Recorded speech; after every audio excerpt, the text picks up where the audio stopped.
আন্দোলনে যায় ও এই সরকারের বিরুদ্ধে অনেক কবিতা লিখত, তাই প্রতিবাদী ছিল আমার ছেলে, কবিতার প্রতিবাদের ভেসে উঠত। তো আমার ছেলে যেদিন শহীদ হয় সেদিনও ওর পকেটে রক্ত মাখা কবিতা ছিল।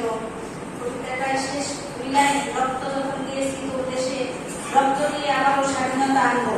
এটা 18 জুলাই উত্তর আজমপুরের সন্তান, আমার প্রথম শহীদ, আমার সন্তান।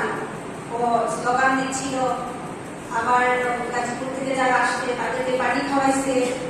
সে অনেক ইয়ে করার পরে যাই হোক এক পর্যায়ে আমার সন্তান ওখানে গৃহীত হয়। অনেক কষ্ট করে একটা ইয়েতে উঠে ওখানে শহীদ হয়। রিসেন্ট হসপিটাল থেকে আমরা 1:30 নাগাদ জানতে পারি। ওখানে ছুটে যাওয়ার সময় আমাকে অনেক নির্যাতন করা হয়, অনেক মারে, সবকিছু ধকল সহ্য করে সন্তানের কাছে যাই। ওখানে গিয়ে ছেলেকে অনেক কষ্ট করে তাদের কাছে এত জবানবন্দি আছে আমার